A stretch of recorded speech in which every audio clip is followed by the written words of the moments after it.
Hello and welcome to this seminar about how the pandemic is affecting the upcoming US election.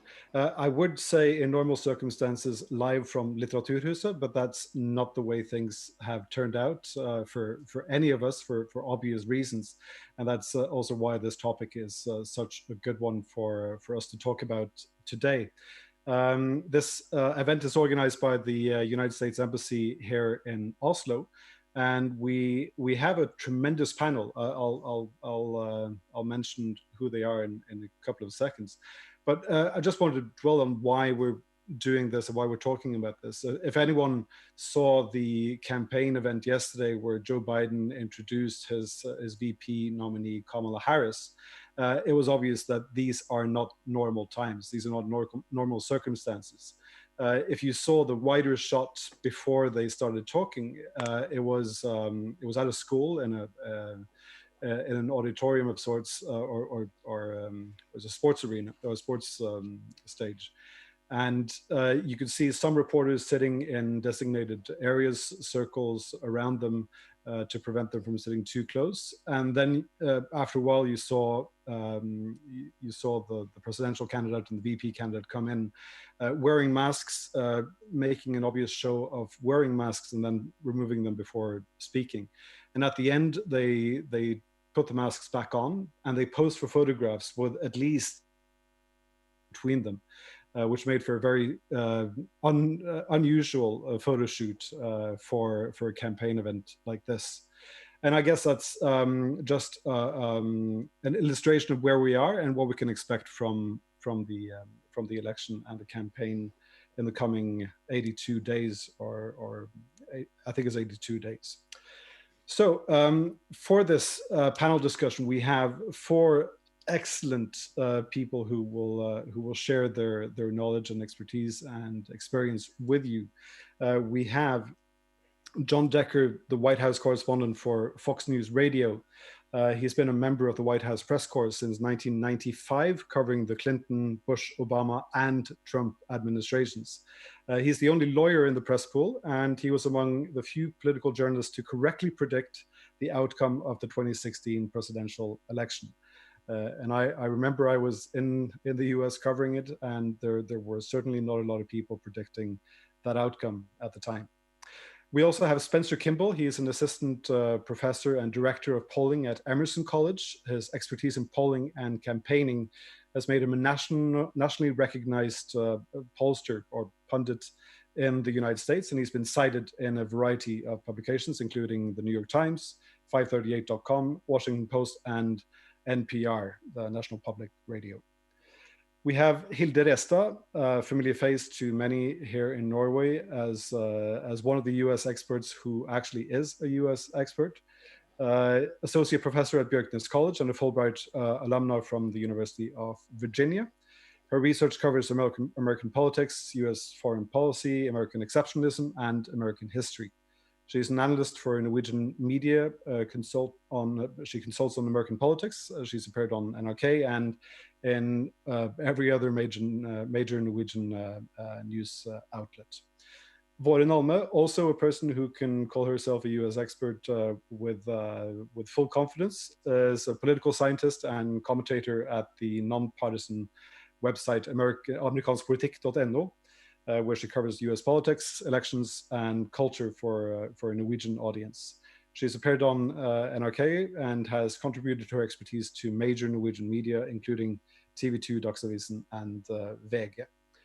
And for myself, I used to be the US correspondent for Aftenposten, Norway's largest newspaper. And I'm proud to say I've been to all 50 states. And I've been to the US for every election since the 2004 election. And this year will be the first time, and again, for obvious reasons, that I won't be able to cover it, but I'm certainly paying attention from Oslo.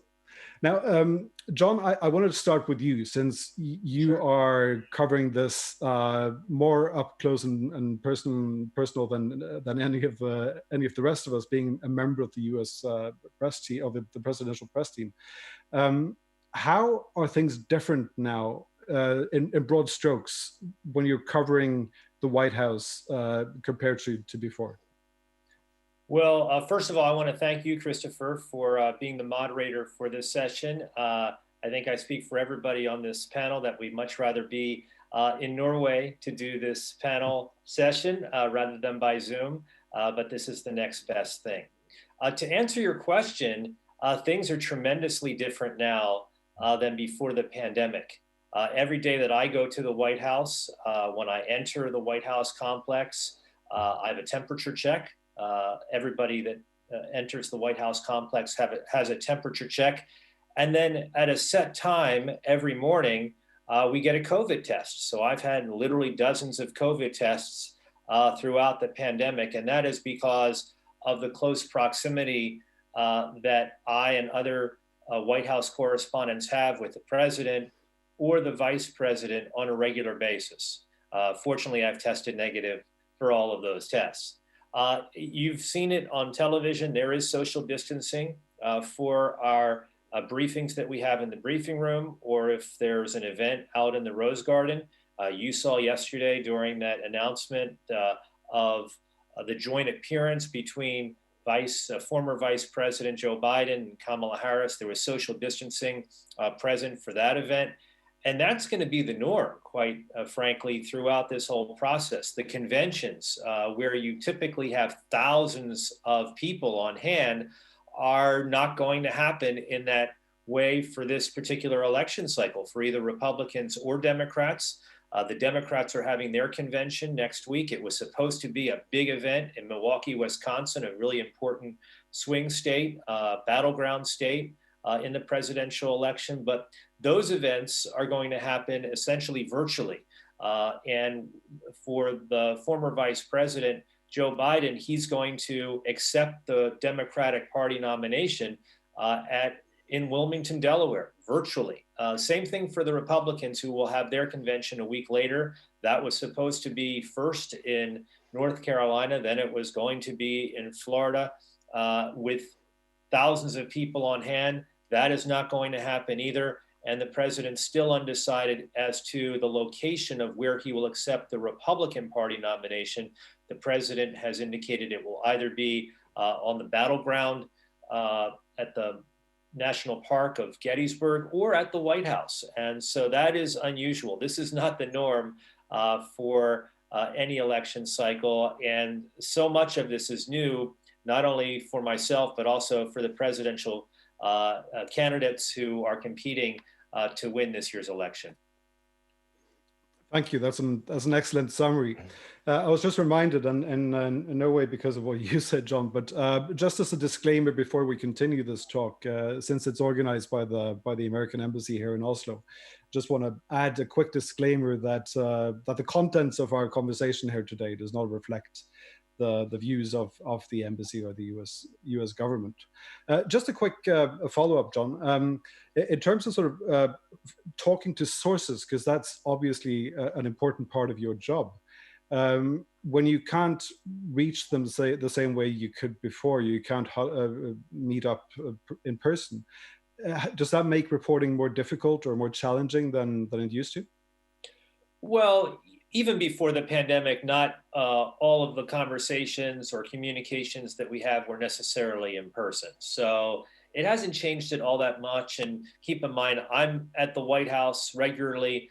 The people that I speak to who work in the West Wing are at the White House regularly. So it's easy to reach out to them. That, to your question, Christopher, is not a problem. I think there is something to be gained, though, from that, sort of in-person type of conversation that you would have off campus, so to speak, not in the White House complex. That's always useful. And of course, there's so much to be gained by being on site at these conventions. You meet with so many sources in person.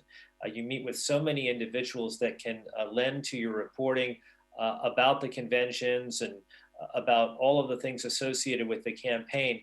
That will obviously be missing this year. And that's unfortunate. I do gain so much from speaking to supporters for both President Trump and for former Vice President Joe Biden. And unfortunately, that will be missing this year.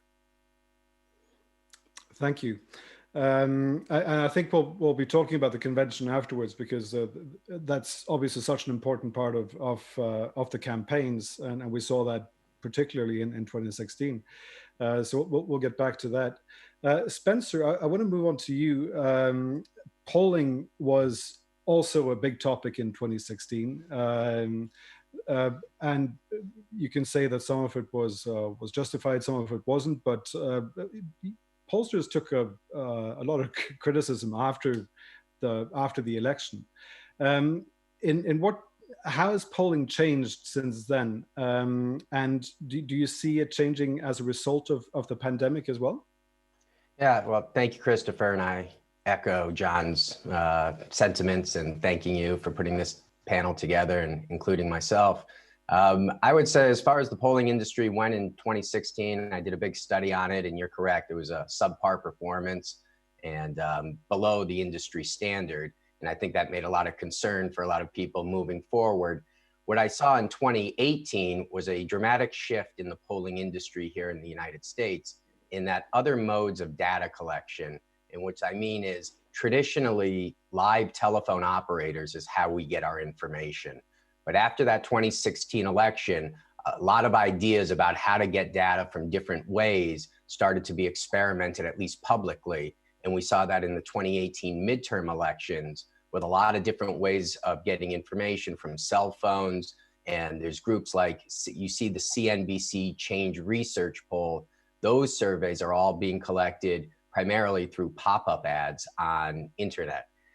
So there's cell phones being called, landlines being called, online pop-up ads. And I think all of us pollsters are trying to figure out how to create what we would call a representative sample to make sure that we don't have the same type of mishaps that we had in 2016, where the polling systematically biased towards the Democratic candidate at the time, Hillary Clinton. So I think what you're going to see in 2020 is one, lot less herding by the pollsters. And herding is when you start to see the polls kind of group together. Once one of the main pollsters out there puts out a number, the other pollsters kind of herd around that. After 2016, they realized maybe those big name pollsters, those live operator pollsters, don't have a magic potion. And so what you're starting to see, and I think you'll continue, is a lot of variety in the numbers, because people are using the different methods and hoping that their method will be seen as more accurate than the others in this election cycle. And I should add that Emerson College is consistently receiving high ratings from, for example, 538.com. And when you ask people now what they're thinking, can you trace the pandemic in any way in terms of what they're answering? Can you sense that things are different in the numbers? Oh, yeah. Well, the first thing that gave away a big difference in how people are going to answer surveys was done back in March and April when we were polling. And all of a sudden, our response rates were through the roof. People were answering the phones because, unfortunately, everybody was home. And landlines were being answered, cell phones were being answered. So you're starting to see larger samples, stronger samples, I believe, when you have a better response rate, though the statistics don't bear that out.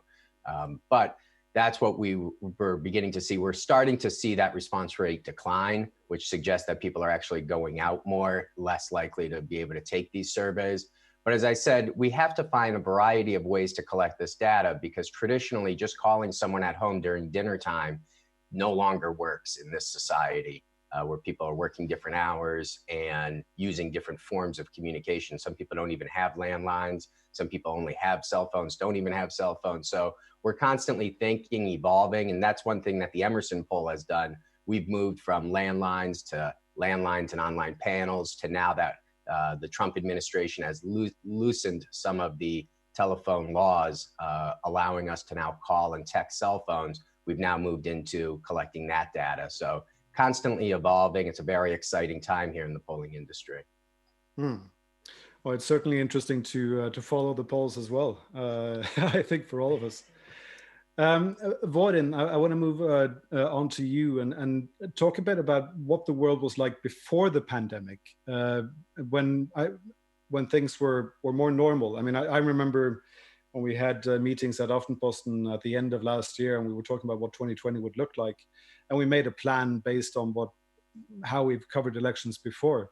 And you were actually out there on the ground following the campaign trails for several of the candidates in the nomination process. What was that like? Where did you go? Well, I count myself so lucky because I just got to experience the 2020 nomination process, and I actually just got home in time for the quarantine in Norway.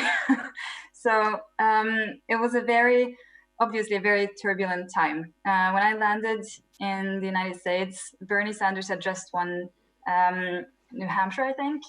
And I was there through the whole turnaround when Jim Clyburn made Joe Biden win South Carolina, and through the whole, I mean, maybe my main takeaway with talking to voters was how many voters told me, and this of course is anecdotal, but that doesn't mean it doesn't have value. They told me they hadn't decided, they were late deciders. And I mean, of course you had the whole dichotomy and the polarization between the Sanders wing of the party and the Biden wing of the party. But what didn't really get through so much, I thought, in the media narrative was how many people actually, they could just as easily vote for Warren than Biden. And some were like, well, my three favorites are maybe Amy Klobuchar, Elizabeth Warren, and Pete Buttigieg. And here in Norway, we think, okay, those kind of voters are very different from each other. But the recurring thing I heard was this mantra, vote blue no matter who. So this whole electability thing was really kind of the recurring theme through the whole election, as far as I saw it. And then, of course, it all changed when Corona became the overshadowing theme and the election was pushed aside and Biden went into his basement, and there you go. And what's it like now? I mean, you're covering this as a commentator and you're host on a podcast that deals with these things. When you have to see it from afar, what's it like? Well, of course, as I said, the election has been pushed much more to the background. But now, as we had the VP pick last night, we're heading into the conventions. It's going to be the election is going to be much more pushed into the forefront again. And I think what we're seeing is really a difference in campaigning, as we're seeing Biden really pushing for a more distanced, Corona-friendly campaigning style, while Trump seems to be, although he's for sure also pushing digitally, but he's also, as it seems, going to follow through on more conventional grassroots activities, such as going door to door and stuff, while Biden will, as it seems, go for a much more distanced and digital approach. And what I would think is that he should, or maybe he's already doing it, but draw some lessons from the campaigns that did best digitally during the whole primary season. And as I experienced it, that was respectively Bernie Sanders' campaign, Andrew Yang's campaign, and Pete Buttigieg's campaign. I noticed that Andrew Yang was not invited to the convention. That was an interesting little tidbit. Didn't they invite him after all? Oh, they maybe did? I'm wrong. Oh, maybe I'm outdated. We'll have to check. What was that, Hilde? He did complain about it on Twitter. Yes, he did. He did, absolutely. Now, Hilde, you've been covering several of these presidential elections, and your contributions as a commentator and an analyst and academic are always very, very strong.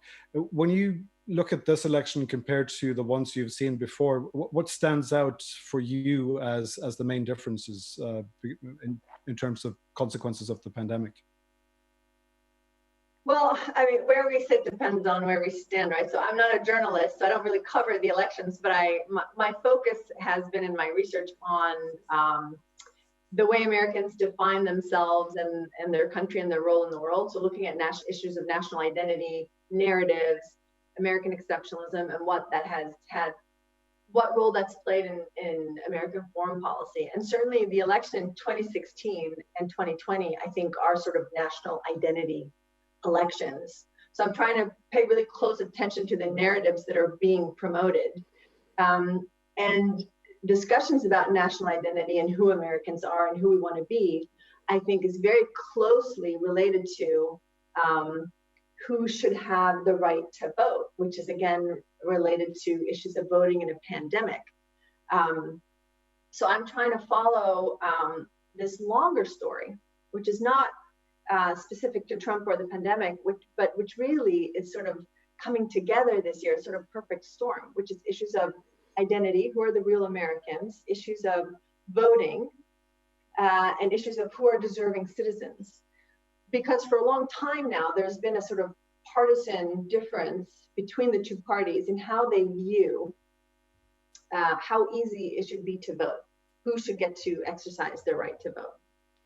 And unfortunately, what we're seeing is that the Republican Party has been, for quite a long time, been talking a lot about something they call in-person voter fraud, and that this is a real problem, and that because of this problem, there should be stricter laws on the books in the various states for example, voter ID. That, first of all, I want to say that in-person voter fraud was investigated very thoroughly by the George W. Bush administration. And they found very, very little voter fraud and found that it was not actually a problem. However, what people are worried about is that laws to combat this sort of very almost non-existent voter fraud will have the effect of suppressing the vote, will prevent people who should vote from voting. And what the Democratic Party is worried about is that it specifically suppresses the vote of minority voters. I'm trying to follow this development, which really is not a very good thing to happen in a pandemic when you already have issues of some states have tried to make it a little bit more difficult to vote, have to jump over more hurdles, which combined with the pandemic and having to make it maybe easier to vote, for instance, through mail. That's why I'm talking about this perfect storm, because you have all these different issues coming together in 2020, and I worry that it's going to be a very unusual election where that is going to be hard to execute in an open and democratic manner. There are a lot of threads there we can pick up and talk about at great length, I think. I just want to start with one thing that I know you're an expert on, and that's, you mentioned it briefly, the idea of American exceptionalism. And when you look at the pandemic now, I mean, this is a global phenomenon, so it's possible to compare how countries are dealing with it. And one big topic of discussion also in the US has been how the United States at various levels of government is handling this pandemic. And when you compare apples to apples in the way that you can now, and many Americans are realizing that the way the country has handled the pandemic is less effective than what has happened in other countries. Do you think that affects this notion of American exceptionalism that you've studied a lot? Well, it's really, really interesting, because the way that I define American exceptionalism is sort of as an idea or a narrative about that Americans have about themselves and their country, which has then consequences for how they act in the world. But the content of the idea is that the United States is sort of, normatively better than other countries, which includes also the idea that they should be better at doing many things, right? They should be number one on all these metrics.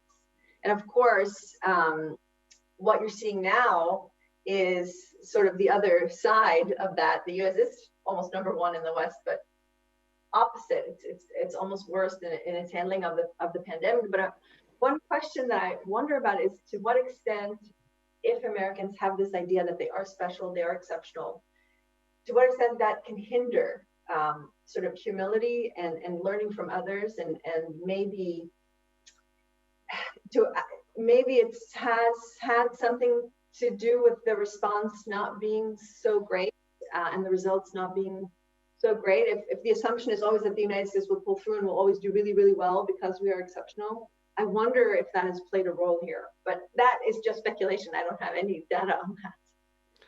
I guess there'll be a lot of research being done on topics like these in coming years. Now we have a lot of ground to cover, but I just wanted to see if now that we've introduced the four of you, if any of you have any comments for some things others have said, then please just raise your hand or seize the microphone. I got Sure, Christopher. Spencer. I was just going to mention, you mentioned Andrew Yang and his online presence. When we started doing polling with Andrew Yang, he was 0 in the polls. And he had, what was interesting, like 4 or 5 people on social media that would that would tweet us when we didn't have him in the poll. And it was the same tweet. Over the course of a couple of months, we watched his online group grow to the point where obviously now we're discussing it, that he has an online group. And it was interesting to see how he was able to create that organization from a candidate that was really fringe to somebody who was being discussed as speaking at the national convention. I think really spoke to the power of social media and how you can organize folks online. And obviously now that we have to live in this digital world, at least for the time being, it is surprising that the Dems aren't looking over to the Yang campaign to see how they were able to organize that effort. Yeah, that's so interesting. And I know also that, for instance, the Pete Buttigieg campaign, in order to allow for kids, in essence, to be able to locally campaign for him, they made their digital toolkits and their content available and free online for them. So that different groups that weren't necessarily connected formally to the party or were even registered voters were able to almost professionally campaign for a candidate such as that. And that is, I think, an impressive feat that you should look to, such as the Andrew Yang example. Do you see any of the 2 candidates picking up on this, or are they choosing not to? Well, I believe that some of the Pete campaign staffers have been picked up by the Biden campaign, but not to the degree that I would expect. And I do believe that the Biden campaign is still very much doing its own thing, and not really branching out and looking for new ideas. Hmm. Isn't that the assumption, John? Is that right? That the Trump campaign is more digitally, more apt digitally than the Biden campaign so far? I think that's right, and we've also seen how the Trump campaign and the president himself have criticized some of the platforms for their digital advertising, criticisms of Twitter, criticisms of Facebook, and the way that the president feels they are trying to winnow out conservative voices and the president himself. We've seen some of the president's tweets on some of these online platforms be removed by administrators for Twitter and Facebook. So, it's this ongoing conflict that exists in the sense that the president's campaign very much needs these online platforms. And at the same time, we see the president in particular, almost on a weekly basis, criticize these very same online platforms. Hmm. Now, I guess one of the big buzzwords of 2016 was micro-targeting. And in a campaign like this, where you have to be online to a much greater extent than before, I guess we'll see more of that, that specific voter groups are targeted to a greater extent than before. I would argue that the micro-targeting really comes out of the 70s and 80s with the direct mail campaigns. And all we've basically done is turned it to the digital world. And now that we have so much data on what people like, we have so much market research on everybody, that we can really tailor a message to individuals at that digital level that should resonate. And it will be interesting to see how the campaigns are able to craft those messages, but individualize them, not just with a person's name, but with what areas that they feel and concerns that they have. I think that's something that the Trump campaign did well in 2016 with their social media buys. I think they targeted a lot of good groups of folks that maybe hadn't really been politically involved before, similar to what you said about Andrew Yang's gang. Some of the other folks that came into the race, they kind of brought new folks in, how do you keep them involved? And I think some of those challenges are up for the campaigns. Surprising to hear that Biden hasn't reached out to the Buttigieg camp. I thought Pete Buttigieg ran one of the best races in the primaries. Remember, mayor from Indiana comes out of nowhere, really competed with Bernie Sanders. And if it wasn't his big race where he lost, and we're getting in the weeds for a moment, was in Nevada, that he had a real chance to make some upset. So surprising to hear that they are not as open to some of the other candidates. Well, at least it's my belief, and if I were Biden, I would certainly hire Liz Smith the second Pete was out of the campaign. But as far as I know, she and most of the other leaders of the Pete campaign are not. Some of them aren't even hired anywhere yet. So. Now, one thing is the online presence, but the reason why there's a bigger online presence is because there's less of a physical presence. And it was mentioned earlier that the Biden campaign is not engaged in canvassing to the same extent as the Trump campaign. How do you energize the base when you don't knock on doors? And I mean, I remember living in Brooklyn 4 years ago. There were people knocking on my door all the time, even though I was in an area where the outcome of the vote wasn't really in question. How do you reach out to voters and make sure that they get to vote on election day if you don't canvass? Well, I don't know if you can. I mean, in my experience, Americans to a much bigger degree than Norwegians, they expect to see their representative and they expect to hear. They expect the news of campaigning to reach them instead of actively going out to seek that information.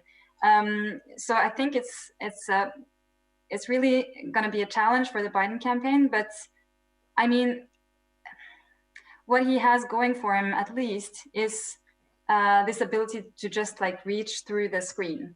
I mean, even yesterday you mentioned the VP launch, which was kind of awkward with no audience reactions. I mean, I would hate to be in Kamala Harris's shoes with all those punchlines not getting any reactions. But even then, Biden has this presence. He's kind of, you feel like you're in the room with him.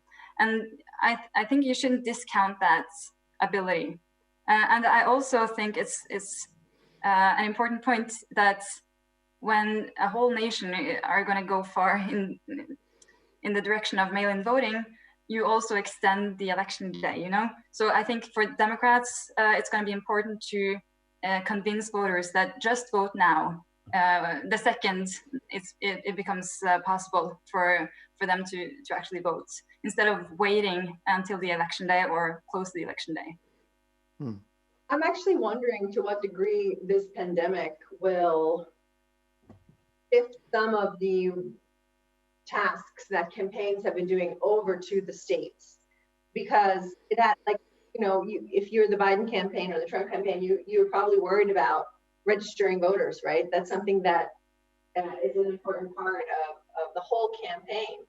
But of course, how Americans are voting was already changing before the pandemic. So I saw that in 1992, the presidential election, almost all voters voted on election day. 2018, which was the last sort of national election, 62% of voters voted on election day, almost 40% less, right?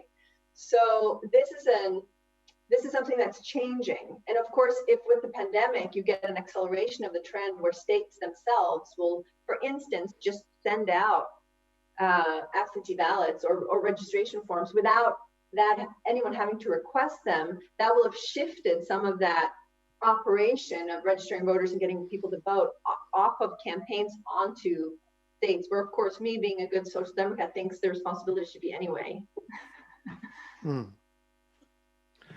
Now, one thing that's going to be very different this year, and John, you touched upon it, that's the conventions. I remember 4 years ago at both conventions how things were really up in the air in terms of unity in both parties before the conventions. If I remember correctly, there was a big push coming from the Cruz camp before the Republican convention, and there was talk of sort of a coup where he tried to say, what was it, vote your conscience. That was the the term that he used, and that people interpreted as "Don't vote for Trump, vote for Cruz." So there was this attempt to get another candidate on the ballot, and I also remember at the Democratic convention sitting in the press tent, and suddenly there was this gang of Bernie Sanders supporters who just stormed the tent, and they sat down in the middle, and they had their mouth sealed with tape, as if to say that they weren't allowed to speak, and it was sort of a dramatic kind of. It didn't have much of an effect because it happened right after Hillary Clinton was made the nominee and formally received the nomination. But my point is, at the end of both of these conventions, the parties seemed unified, and that they had this common cause, and they were ready for the campaign to really begin. Now, if you don't have the party together physically in the same way as is the case this year, is that going to be a problem for the upcoming campaign, that the party hasn't been unified through the convention? Any takes? Yeah, it's a good question, Christopher. But this election is very much different from 2016 in the sense that 2016 was an open election. There was no incumbent president who was running for re-election, and so it was wide open for either Republicans or Democrats to take the White House.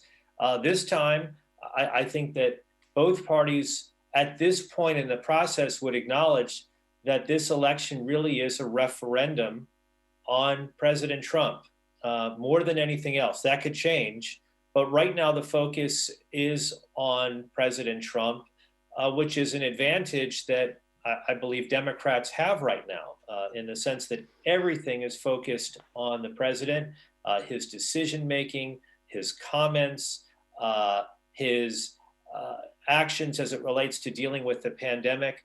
And as far as unity is concerned, the unity that exists right now, the president's campaign team often talks about energy. And there is a lot of energy as it relates to the president's supporters. They, to a certain extent, Spencer can talk to this, from the very start of this administration to where we are right now, the president's base, which is around 40%, give or take a few percentage points, they've remained with the president. They are solidly behind the president. And those individuals that support the president, they are so excited and energized to vote for the president, whether it's in a mail-in ballot form or in person on election day. The energy that we see the Trump campaign points out for the president is not present for Joe Biden, but I think they missed the point. The energy on the Democratic side is against Trump. And it's very much as strong on the Democratic side to remove Trump from office as it is on the Republican side to give the president a second term. And I think that, pandemic aside, I think that there is so much excitement about this election on both sides for the reasons that I just articulated. And I think that this is going to be a very engaged public as we move on over the next 80 days or so to Election Day, including a focus on the 3 presidential debates and the vice presidential debate as well. Actually, if I may add on to that, I think it's possible that the Democrats might benefit, ironically, this year from what the Trump somewhat benefited from in 2016, which is what political scientists call negative partisanship. It's not so much that you love your guy, it's that you really hate the other guy or woman. That's right. Case in 2016. So like you say, you don't need to love Biden, but you're very energized to vote out Trump.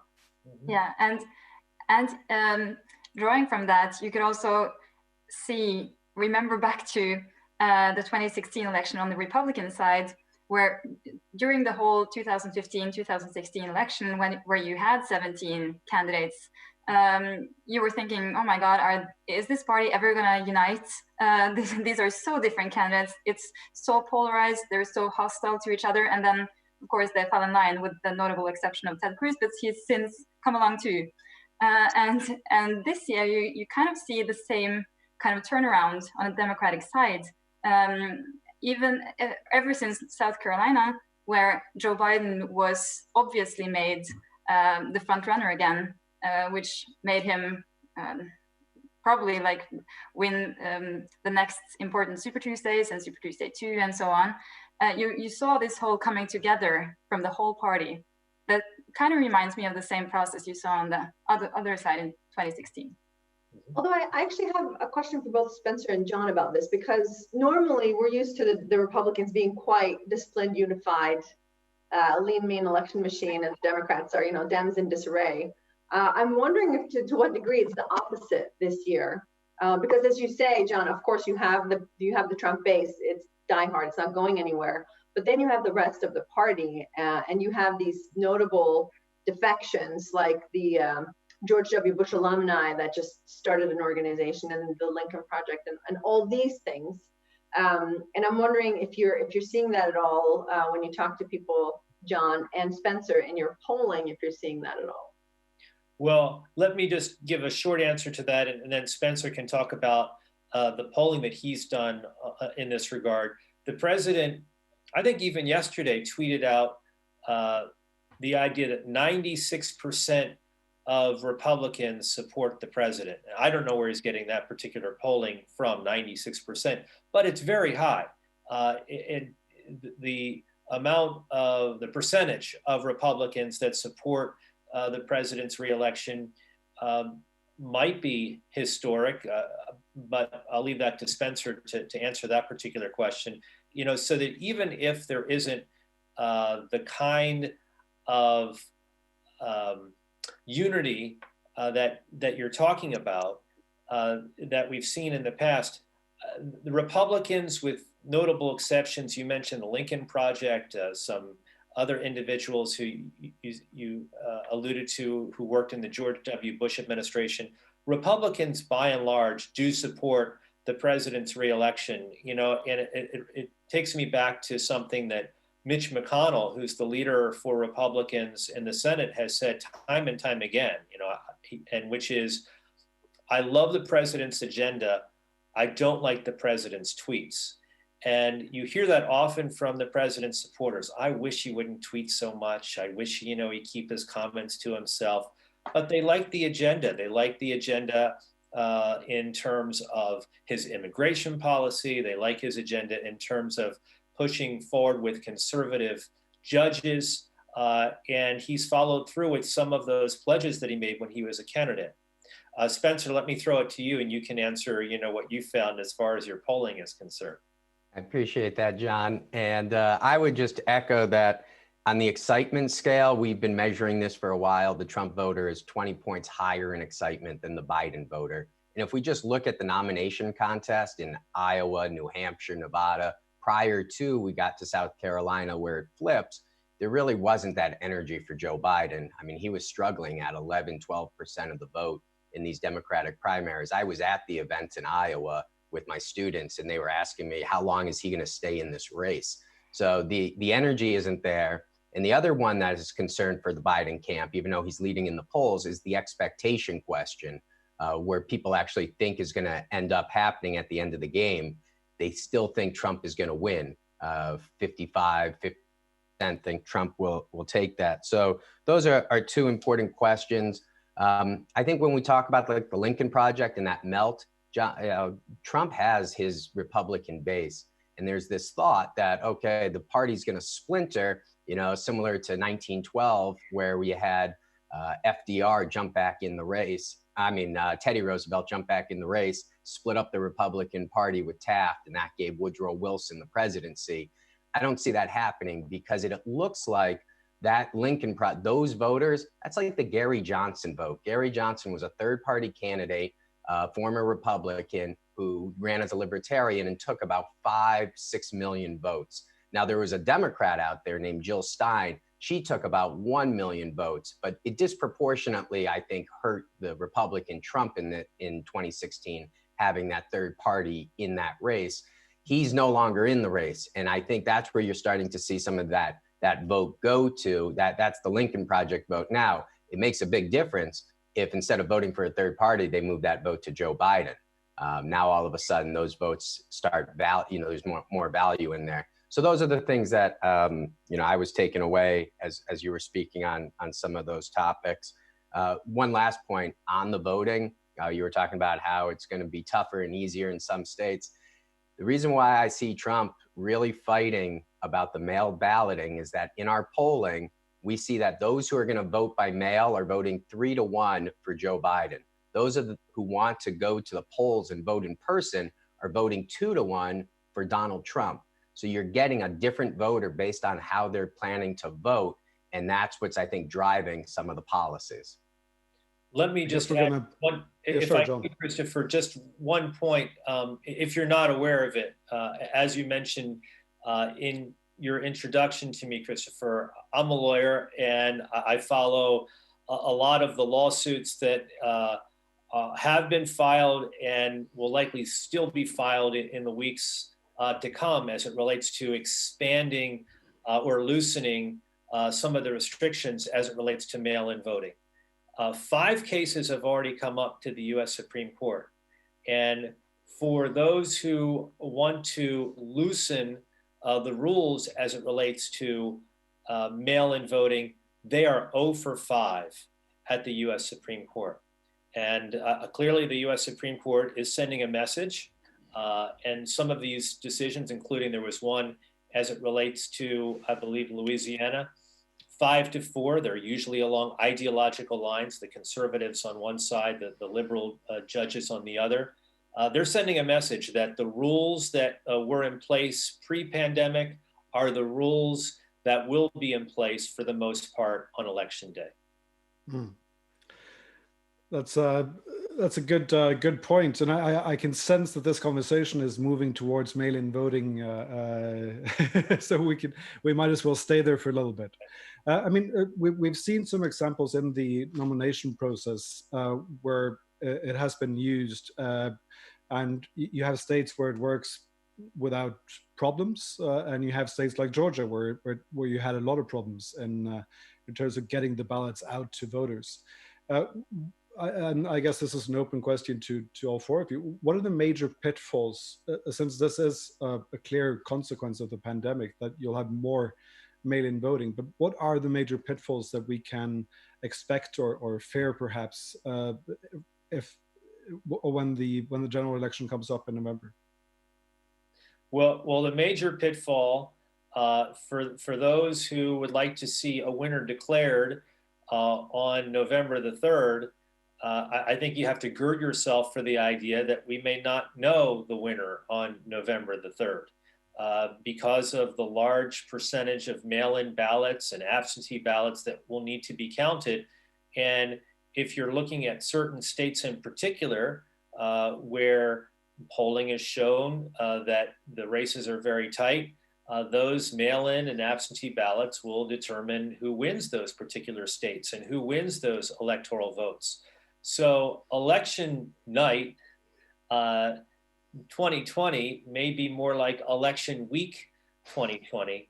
And I always remind my viewers and my listeners at Fox that in 2000, we did not actually know who won the presidential election in 2000 until December the 13th of 2000.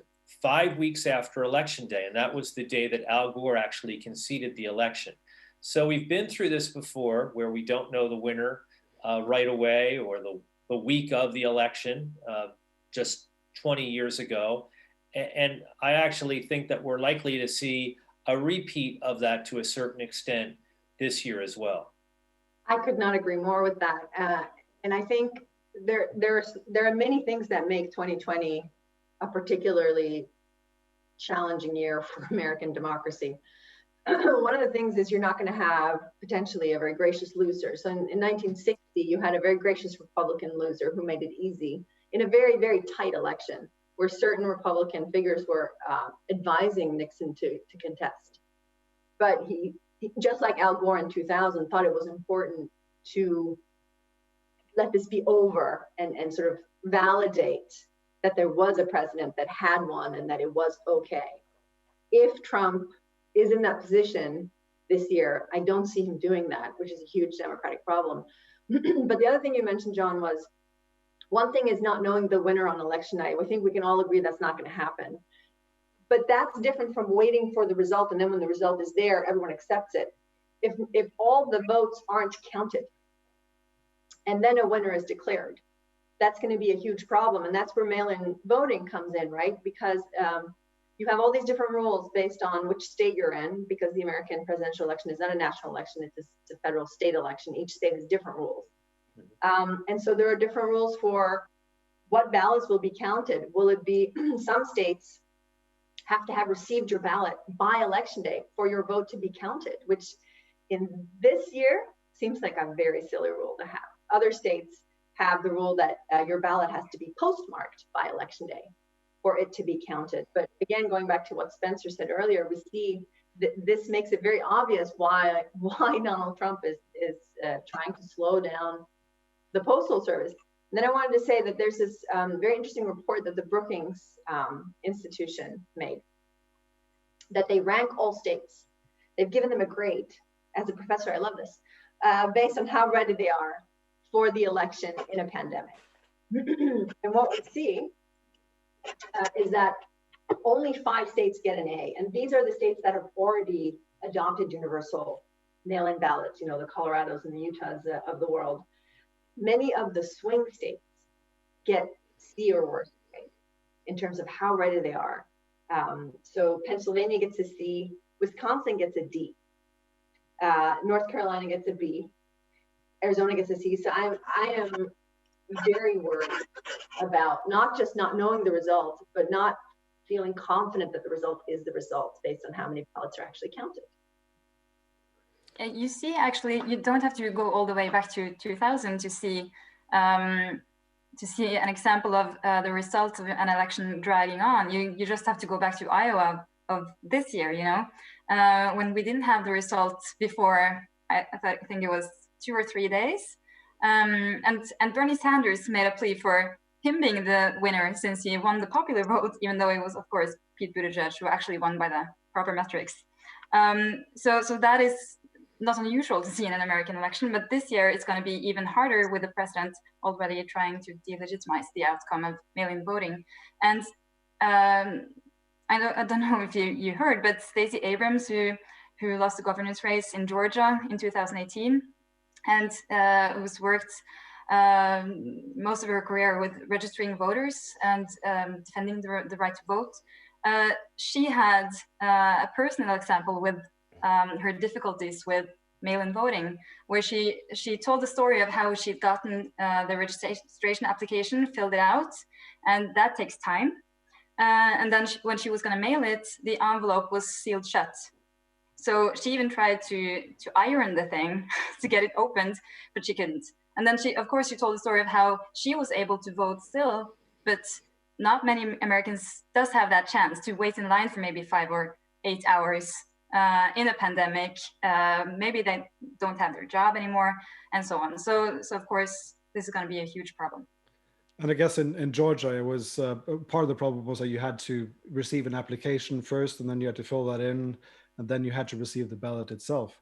But a question for you, John, since this has turned into a political issue, it should be, I guess, mail-in voting, it should be a technical issue, but it's turned into a political issue. When you hear arguments that mail-in voting will lead to fraud because it has done so before, even though there is no clear evidence that it has that mass fraud has actually ever been a thing, how do you as a reporter deal with that when you have this massive pressure to say something that isn't necessarily true? Well, how do I personally deal with it is if the president is tweeting about massive fraud, it's important to also let my audience know what you just stated, Christopher, is that there's no evidence of massive fraud that has occurred in the past in terms of mail-in voting.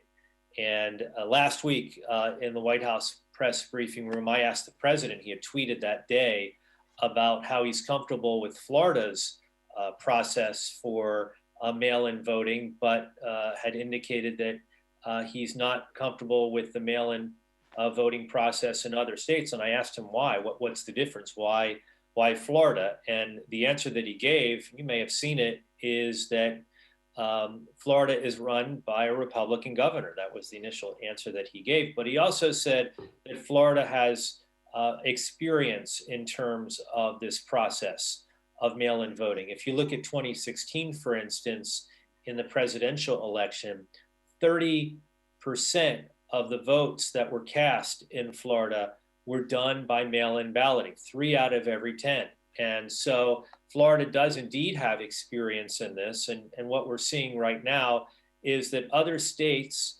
would like to have a system in place similar to Florida. By the way, in Florida, you don't need an excuse to request a mail-in ballot. You just simply say, I'm not going to be in the state, or I will be unable to vote on election day. You don't even have to say, I'm not going to be in the state.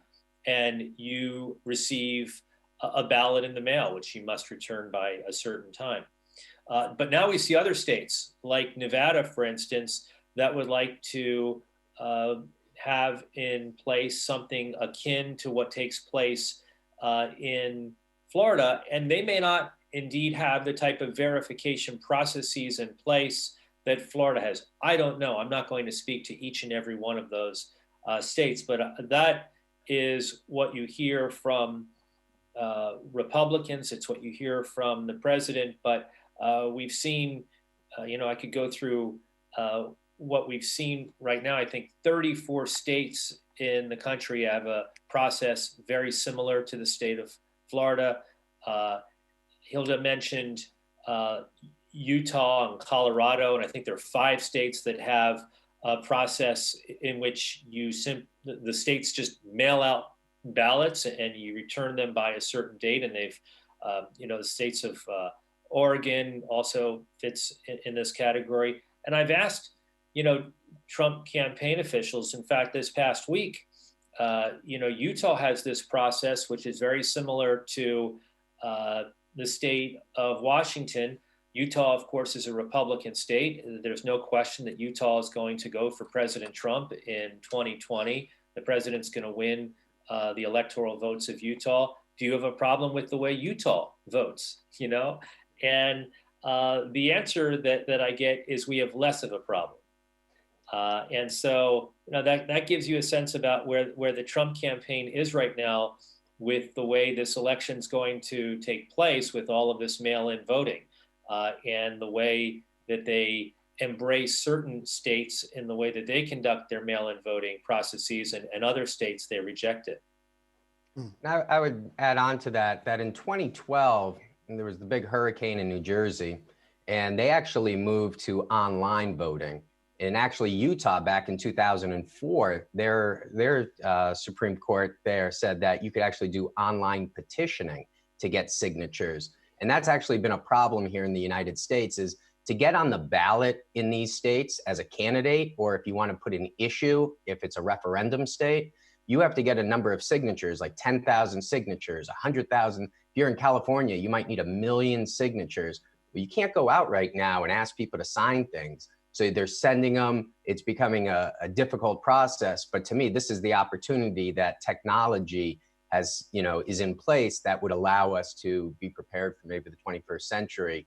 Though, as everybody on the panel has pointed out, there are political reasons why the process is slowed down. But the technology, I think, is there to allow for this to occur. But the confidence and obviously the messaging by both parties is going to impact that. I would also just mention that I did work on a campaign about 10 years ago that actually had voter fraud, where a candidate had his girlfriend go in, change registration of 250 people in town, take absentee ballots, try to fill them out. I'll leave the story at, they went to jail for 3 months. So you go and you try these things, there's records, voting has, thank goodness, a trail in most places. If you try these, there are real repercussions to these activities. And so I don't think that you're going to see, many people trying, that type of fraud.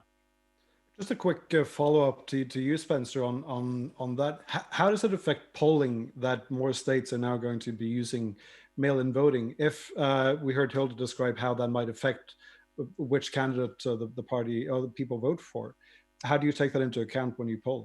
It's a big issue this year because, like in some states, they're being sent letters saying, hey, this is how you absentee ballot. Massachusetts, very progressive in there. Texas, not so progressive.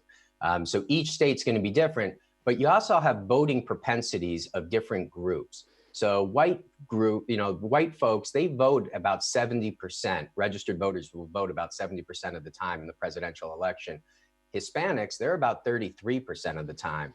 Does that change now that you're going to send these ballots to all of these Hispanic households, or do those voters still say, well, I'm not, for whatever reason, not going to vote?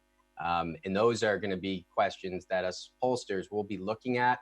There are states like Colorado that report their early vote numbers. They can be misleading because Democrats are really strong in their mail balloting, while the Republicans are more into their election day balloting. I think we saw that in Florida in 2016, where all of a sudden that the panhandle of Florida started coming out and you started to see the Trump vote accelerate. So those are some of the concerns I think you'll see in this election. And there's no easy answers, but those are definitely things that we're thinking about. Hey, well, and what we're looking at are in the primaries, are we seeing a higher vote in contested races than what we normally would see, because they are doing mail balloting in a lot of these states. So we can start to gauge if it will impact the turnout numbers. But do you agree in general, and I guess this question goes to John as well, with Hilda's notion that this election, we're not going to know the result on November 4. Do you agree with that? Yeah. Oh, I think it's going to take, I mean, just look at California. What does it take? Like 2 to 3 weeks to count up those votes. They're a large state. They do mail balloting. Now, every state's not as big. No state is as big as California, but Texas, Florida, New York, Pennsylvania, these are big states. It's going to take some time. People are going to have to be patient. And that's something that we really don't have in our society. It's more of a microwave society of instant gratification. And the idea that we have to wait any amount of time is going to be counter to what most Americans want to hear. Although I would imagine a good counter-cyclical policy reform would be to just hire a lot of people to count all these votes, and people that have been put out of work from the pandemic. One of the problems is who works at the poll places are, in this country, old people. They're the ones who take off. They're the ones who work the poll places. They don't want to work the poll places. If you looked in Ohio, they couldn't get people out to work in those polling locations because of the pandemic. So they're going to try to get younger people, college students, to work the polling locations. It's a difficult process because, as you mentioned, not only is it not federally, it's a state level, but then within the states, they kind of leave it up to the municipality, the regions, to run these elections. And there's budget shortfalls. So we have a lot of moving parts right now. And I think that's what brings some concern about the voting and the validity. And I guess at the same time, it's also important to get as much of this right as possible, because come 2022 or 24, mail-in voting is not going to go away just because the pandemic might. Yeah, I mean, I see this as an opportunity to put the voting, back in 1896, we created, we adopted the Australian ballot here, a secret ballot.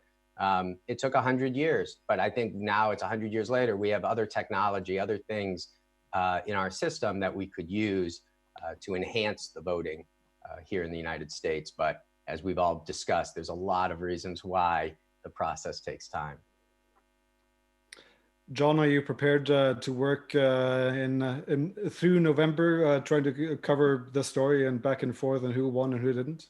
Oh, the answer is yes. I don't have any vacation time planned for after the election, for the very reason that we're talking about, because it's my expectation that we will not have a declared winner right away. Now, things can change. It could be a blowout for one party or another, but I don't anticipate that happening. So yes, I am anticipating following this all the way through the process. one of the big thrills that I've had in my career is actually being in the Supreme Court for the oral arguments of Bush v. Gore. And so that is something which I must say I never expect to see again, and maybe I will never see anything like that again. But that court case, which went all the way up to the U.S. Supreme Court, essentially decided the 2000 election. Yeah, I remember the images of people running out of the Supreme Court to give the news to the reporters waiting outside. That's but I mean, right. that's a likely outcome now as well, isn't it? That this election will be determined by the Supreme Court.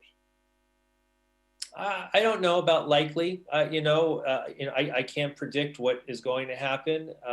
It's a possibility, of course. That the U.S. Supreme Court could get involved in the vote totals in one state or another. What the Supreme Court, just a reminder, what the Supreme Court did in 2000 is the majority opinion made clear that their decision as it relates to Bush v. Gore only applied to the facts presented to the court in Bush v. Gore. It did not establish by any stretch of the imagination, according to the precedent, according to the majority opinion, a precedent. So that is something also to keep in mind. And the court has changed, in terms of the makeup of the court quite a bit since the year 2000. And that also makes for a lot of unknowns as well. But if I remember correctly, John, you can tell me, the Supreme Court, what they did was stopped the recount in Florida, right? They ended it before it was over. You are correct. That's right. And I assume it was because the Electoral College meeting was coming up and they needed to actually decide on a president. So what I'm worried about is that this could happen again and that the Supreme Court will stop the count, not the recount, the count of the vote because the Electoral College is meeting. Do you see that as likely? I can't get into the heads of any Supreme Court justice. If you follow the court, you know that the decisions that it handed down in late June and early July surprised a lot of people. They surprised a lot of people also in terms of who wrote the majority opinions. They surprised the president, who was disappointed with some of the decisions taken by the Chief Justice of the U.S. Supreme Court. So I'm not going to, sort of get inside the head of any particular justice. We'll have to sort of wait and see what happens. And I think it's really putting the cart before the horse. We know of no case right now that could possibly come before the U.S. Supreme Court. The circumstances that could bring a case before the U.S. Supreme Court as it relates to the presidential election. So maybe we'll have another one of these webinars after November the 3rd, and we can answer some of those questions. Finally, before we move on to a different topic, if you were to guess which states should we be paying extra attention to when it comes to mail-in voting? I mean, we heard about California where it might take weeks, but we already know the outcome of that election. Which other states should we be watching when election day comes? Well, to me, you got to watch Georgia, because Georgia is a state, we mentioned Stacey Abrams and her efforts to increase voter registration. See, in Georgia, you don't register as a Democrat or Republican. What you do is when you register, you actually have to put in your race and ethnicity. You have to say if you're white, black, and there's reasons to do that, both positive and negative for redistricting purposes. But the bottom line is you can see how many new black voters have been registered, and that number is up about 50,000. The number of Hispanic voters in Georgia is up about 30,000. The number of white voters is actually down. So that's a state that I think will be really interesting. It also has 2 US Senate races. And it's got its own little system, like every state, where one Senate race will be on November 3rd. The other one could end on November 3rd. It's a jungle primary, what they call. So if you get 50%, you would win, but no one's going to get 50. So there'll be actually a runoff in December that might impact who controls the Senate. So that would be a state that I would definitely keep an eye on. There's a Republican governor, Brian Kemp. There was a lot of issues in the vote in 2018 down in Georgia. And so that would be something that I think will be, what is there? I think 16 electoral votes or so So that would definitely be a state to keep an eye on. And they are see by the Brookings Institute for their preparation for voting. Pandemic. Let me go through my list of states that I'm paying a lot of attention to. Certainly, I agree with Spencer about Georgia, 16 electoral votes. And interestingly enough, if you look at the polling that has taken place in the presidential race for Georgia, it's, according to the polling, surprisingly close, given that President Trump won that state in 2016. But I'm also looking at Florida, 29 electoral votes, North Carolina, 15 electoral votes, Arizona with 11, and Wisconsin with 10. And as I think there's an important thing to keep in mind here. I think that this election, more than any other election in recent memory, or maybe ever, could be decided by the minority vote. If you have a significant vote total of Black Americans in particular come out, record number, that could impact states like Georgia and Pennsylvania and North Carolina. And those are states, if you look at the results from 2016, that went for President Trump. And so a record turnout, whether it's by mail-in ballots or in-person voting, a record turnout by Black Americans could shift those particular states. For me, the most important state for both campaigns is Wisconsin. I can't stress that enough. Wisconsin is a state, as I mentioned, 10 electoral votes. Poll after poll right now has shown that Joe Biden is ahead of Donald Trump in the state of Wisconsin. It surprised me that Joe Biden essentially pulled up stakes from Wisconsin, given the importance of that state. You know, he's not delivering a convention speech in Wisconsin. And interestingly enough, yesterday, it was announced by the Trump campaign that President Trump will travel next week to Wisconsin. The Trump campaign recognizes the importance of this state and those 10 electoral votes. And for me, that state in particular, if I was going to say one state determining the presidential election, you know, in the year 2000, it was Florida. In the year 2004, it was Ohio. I think in 2020, it's going to be the state of Wisconsin. Right. We'll see. We'll see if your money is on the right states. You mentioned minority rights, and that's a good segue to another thing I wanted to hear your opinions on. In addition to the pandemic, the massive demonstrations we've seen all across the U.S. this year, linked to minority rights and to the death of George Floyd, I'm sure you can argue that that's also in some way a result of the pandemic. But do you see that this mobilization or this anger and these demonstrations will lead to a mobilization of minority groups before the election, and that might have an impact? I don't know. You know, anybody that knows that answer with certainty, I don't think is being honest. I don't know. Right now, there is a lot of energy in the minority community as a result of these protests that we saw here in the States after the death of George Floyd. There's going to be a march on Washington, which happens on August the 28th. That maintains that energy and momentum. But the big question that I don't know the answer to right now is whether that energy and momentum stays at that same level all the way up through November. If it does, then I think that could be a good sign for former Vice President Joe Biden, because we saw depressed minority turnout, certainly not what it was for former President Barack Obama in 2016 for Hillary Clinton in Pennsylvania. It was depressed in Philadelphia in particular.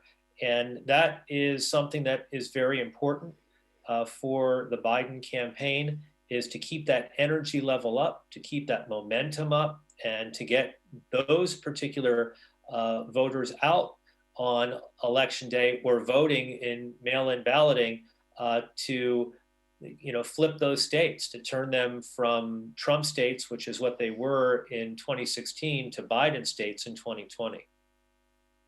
I do also think it's where we should remember back to when Biden launched his campaign. He did so with the Soul of Our Nation speech, and at the time, 3 years ago, he was at the beginning of his campaign, he was talking about the anti-Semitic event that happened 3 years ago. But his Soul of the Nation mantra sort of embraces all of these different crises that America is going through right now, both with the pandemic and the Black Lives Matter movement and the trust in institutions. And with Biden, you had that perhaps naive conviction that you could actually create unity and heal the nation again. And I do think that in an impressive way, he's actually made that seem more likely in this election.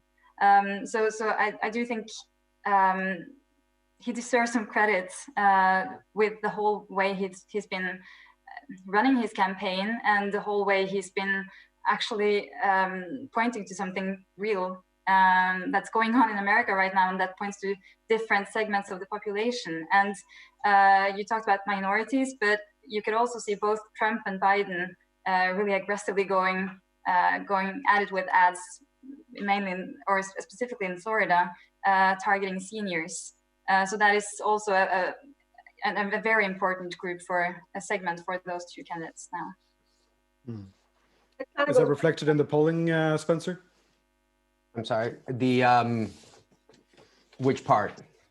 Both the minority groups and that older Americans might be even so more. So this is where I feel like the Democrats are in a struggle, is trying to put together that Obama coalition of 2008. And you got to remember, Obama gets 70 million votes, a record that he falls 5 million votes short of in 2012. So that Obama coalition of 2008, that was a very special election that I don't think that the Democrats can duplicate, but they're trying to. Haven't been able to do so. And that's why I think Harris on the ticket might add some of that energy and excitement, but I don't see Biden at that level. So the Democrats are going to be trying to figure out, how do you get to the 66, 67 million? And as we learned about in 2016 for the Democrats, you don't need those votes in New York or in California. You need those, as John said, in Wisconsin. You need those votes in Michigan. So we'll have to see if they're able to get that coalition that really only came out for Obama. Because remember, in 2010 and 2014, in those midterm elections,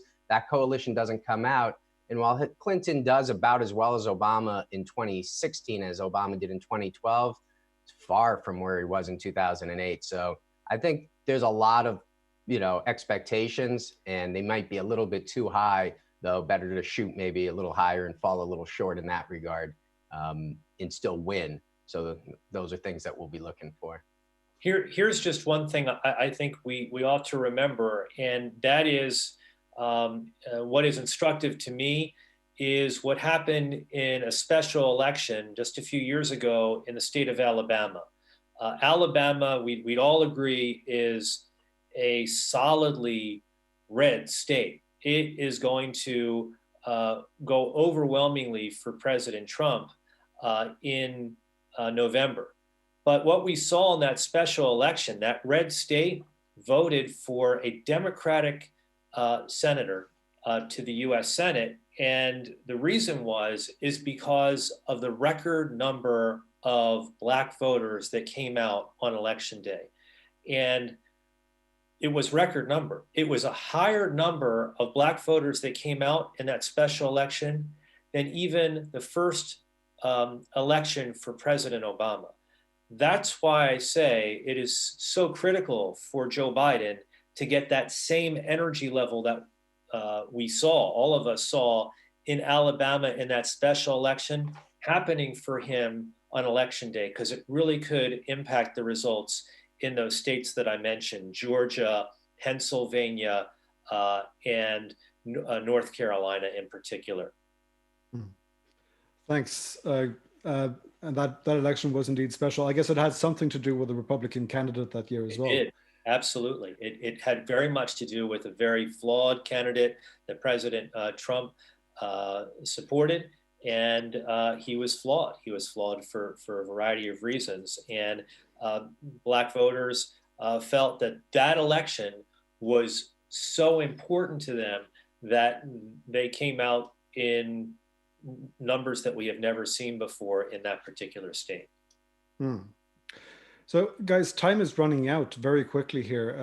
And there's a lot of ground to cover still. I'm just going to choose one thing where I'd like to hear from all four of you. In the 1990s, we learned, I think it was from James Carville, that it's the economy is stupid. No matter what you talk about in an election year, it's always the economy. It's the Reagan notion, or his famous question that, are you better off now than you were 4 years ago? This year, it seems to be difficult to use that same logic because the economy is, if you look at the stock market, it looks like it's great. If you look at the amount of money people have right here and now, it doesn't look too bad because of the stimulus, because of low interest rates and things like that. But then you have this enormous unemployment rate and all these other structural problems that you're seeing in the economy that make it difficult to paint a straight line between the economic financial situation and the voters' reactions to it. So I guess my basic question is to all four of you: is it still the economy is stupid? I guess I can start. I think that normally that's a pretty good rule of thumb, but how the economy is interpreted is being influenced by the increased polarization, which was exemplified by when Obama exited the White House and Trump entered. There was polling right before and right after on the economy, and you saw a switch from how Republicans and Democrats assess the economy based on who was in the White House, right?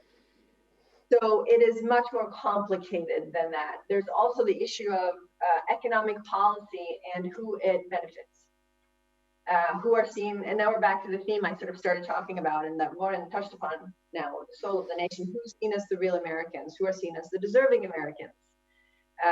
You know, who are these programs for? So I don't think it's perfectly fair to say that Donald Trump will be, if he loses, it will be because he mishandled the pandemic and the economy. But that isn't all that is going on, I think. I also think it's interesting to look back to the last election in 2018, where, of course, you had the economy as a major factor, but you also had two very interesting interpretations of what were the main factors that influenced the outcome. And on the one hand, you had Nancy Pelosi leading the Democratic campaigning in the House. And for her, it was obviously pushing healthcare, Obamacare, infrastructure, and cleaning up corruption in government.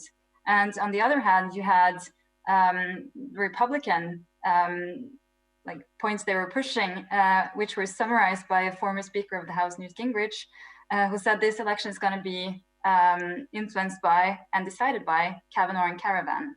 That is cultural issues and perhaps best symbolized by the Supreme Court events with Judge Kavanaugh and Justice Kavanaugh now, and the whole immigration issue that was also being symbolized by the Caravan issues that was pushed by Trump. And those things are obviously still in play now, perhaps being overshadowed, but also being reinforced by the pandemic. Yeah, I would just jump on there. I think with the economy, it's about jobs. And with this pandemic, the first people to lose jobs were those minority groups, the hospitality workers. We've seen that move on into other demographics, but those were the ones who were first hit with the loss. And we've seen, you know, how that's built out. What jobs are coming back will be an issue. But to me, it comes down to jobs and the economy, and that's where the Democrats are in a I think in a bit of a corner when they start talking about and if you looked at Biden when he spoke yesterday, it was a real contrast to how Trump's campaign is. You saw all those flags around it. It was really more of a global effort as opposed to Trump's style, which is more of an isolationist effort. And that really speaks to jobs. And when people hear about free healthcare, free education, what they're thinking is that's an attraction for people to come here and they're going to take their jobs. And that's something that I think Biden was really important yesterday when he was speaking. Kept talking about jobs, middle-class workers, how he was going to work, make sure that they kept their jobs, because that is the concern that the Democrats had.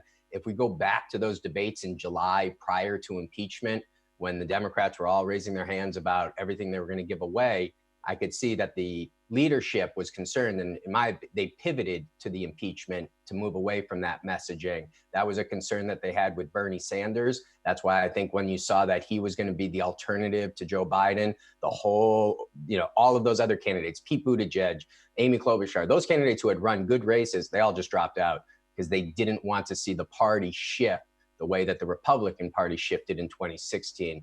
And we'll have to see, obviously, November 3rd, if those conventional wisdoms will play out. Well, jobs and the economy are always top issues for voters in presidential elections. This year will be no different, but now the president is dealing with the added headwind of dealing with the coronavirus pandemic. I see this election really in a macro sense, rather than sort of going to each and every issue that we've touched upon in this presentation. And what I mean by that is this election, as I've said earlier, really is, when you get right down to it, a referendum on President Trump, everything concerning his presidency. And I really maintain, I could be wrong, but I really maintain that voters knew on January the 1st of this year how they were going to vote in the November election. And think about all the things that have happened since January. We've gone through impeachment. We're now still dealing, and will still be dealing, with the health crisis, with the pandemic, and racial unrest. Even with all of those things that have been put on the table since January the 1st, I don't think, in all honesty, and obviously this does not speak to every voter out there, but I don't think it really changes what this election is all about.